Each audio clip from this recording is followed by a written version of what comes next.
নমস্কার বন্ধুরা, অনেক অনেক আন্তরিক ভালোবাসার সাথে মণিমা রেসিপিজে আপনাদের সকলকে স্বাগত জানাই। আজকে আপনাদের কাছে এসেছি একেবারে অনুষ্ঠান বাড়ির মতো মাছের মাথা দিয়ে সুস্বাদু ছেঁচড়ার রেসিপি নিয়ে। তার জন্য দুটো বড় কাতলা মাছের মাথা ছোট ছোট করে ফালা করে কেটে নিয়েছি। এবার হলুদ গুঁড়ো আর নুন ছড়িয়ে মাছের মাথাতে ভালো করে মাখিয়ে নেব।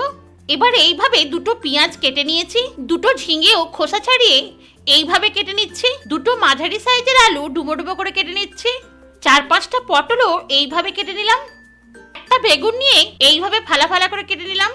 দেখুন বন্ধুরা, এক থালা সবজি আমার কাটা হয়ে গেছে। এবার কুমড়োটাও ডুমো ডুমো করে এইভাবে কেটে নেব। পুঁই শাকগুলো নিয়ে পাতাগুলো আর ডাঁটাগুলো আলাদা আলাদা করে নেব। কচি ডাঁটাগুলো সিম্পল এইভাবে, আর মোটা ডাঁটাগুলো এইভাবে খোসা ছাড়িয়ে কেটে মাঝখানে একটা করে ফালা করে নেব। আর পুঁই শাকগুলো কুচিয়ে নেব। এবার গ্যাসে কড়া বসিয়ে কিছুটা সর্ষের তেল নিয়ে নিলাম। তেল গরম হলে প্রথমেই আলুগুলো লাল লাল করে ভেজে নেব আর তেল ছেঁকে তুলে নেব। তারপর ভেজে নেব বেগুনগুলো লাল করে ভেজে নিয়ে তুলে নেব। এবার কুমড়োগুলো দিয়ে উল্টে পাল্টে ভালো করে ভেজে নিয়ে তুলে নেব। বন্ধুরা, সবকিছু ভেজে নেওয়ার পরেই পটলটা দিয়ে দিলাম, কারণ পটল ভাজলেই তেলটা কালো হয়ে যাবে। তাই পটলটা আমি শেষেই ভেজে নিচ্ছি। পটলটা উল্টে পাল্টে লাল করে ভেজে নিয়ে আমি তুলে নিচ্ছি। অবশেষে দিয়ে দিলাম মাছের মাথাটা। বন্ধুরা, মাছের মাথাটা কিছু সময় ধরে আমাদের ধৈর্য সহকারে ভেজে নিতে হবে, কারণ মাছের মাথাটা ভালো করে না ভাজলে ছেঁচড়ার টেস্ট কিন্তু একদম ভালো হবে না। ছেঁচড়াতে আঁশটানি গন্ধ এসে যাবে। তাই বন্ধুরা, মাথাটা ভালো করে ভেজে নিয়ে আমি খুন্তি দিয়ে ছোট ছোট টুকরো টুকরো করে নিচ্ছি। তারপরে ভালো করে ভিতর দিকটাও ভেজে নিচ্ছি, যাতে মাছের মাথার কোনো অংশ ভাজা বাকি না থাকে। তারপর তেল ছেঁকে তুলে নিচ্ছি।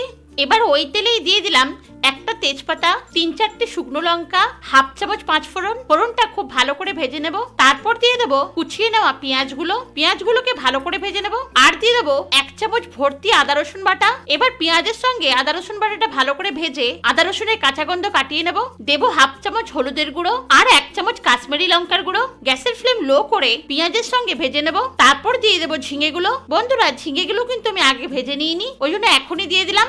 ঝিঙেগুলো কষিয়ে নিয়ে দিয়ে দেবো কিছুটা কুচনো টমেটো, ঝিঙে, পেঁয়াজ, মশলা ভালোভাবে কষিয়ে নিচ্ছি। তারপরে দিয়ে দিলাম কেটে নেওয়া ডাঁটাগুলো সবকিছুর সঙ্গে ভালোভাবে মিশিয়ে নিয়ে কষিয়ে নেব, যাতে ডাঁটাগুলোতে মশলার টেস্ট আসে আর ডাঁটাগুলো ভালো করে কষানো হয়ে যায়। দেবো প্রয়োজন মতো নুন।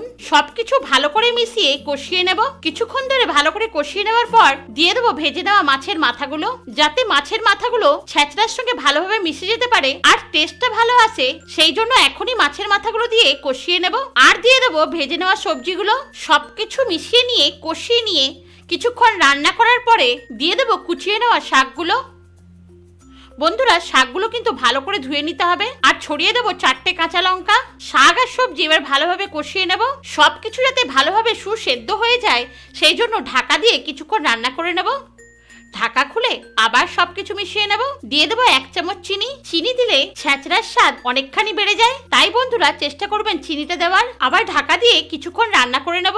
দেখুন বন্ধুরা, শাক থেকে কতটা জল বেরিয়েছে। এবার জলটা ভালোভাবে শুকনো করে নিতে হবে। বন্ধুরা, আপনাদের এই চ্যানেলে আমি বিভিন্ন জায়গার বিভিন্ন রেসিপি একেবারে সহজ পদ্ধতিতে শেয়ার করে থাকি। তাই আপনারা যদি আমার নতুন বন্ধু হয়ে থাকেন তাহলে চ্যানেলটিকে সাবস্ক্রাইব করে পাশে থাকা বেল আইকনটিকে প্রেস করে অলে সেট করে দিয়ে বন্ধু হয়ে আমার পাশে থাকার অনুরোধ রইল। জল শুকনো হয়ে গেছে। এবার ছড়িয়ে দিলাম একটু গরম মশলাটা ভালোভাবে মিশিয়ে নিলেই একেবারে অনুষ্ঠান বাড়ির মতো দুর্দান্ত স্বাদের মাছের মাথা দিয়ে ছেঁচড়া আমাদের তৈরি। এবার গ্যাস বন্ধ করে 5 মিনিট ঢাকা দিয়ে স্ট্যান্ডিং টাইমে রেখে দেবো। তারপরে পরিবেশন করে নেব। বন্ধুরা, এই ভিডিওটি ভালো লাগলে অবশ্যই লাইক ও শেয়ার করবেন। এত ব্যস্ততার মধ্যেও সময় বের করে ভিডিওটি দেখার জন্য আমি পরম কৃতজ্ঞ। ভালো থাকবেন। ধন্যবাদ।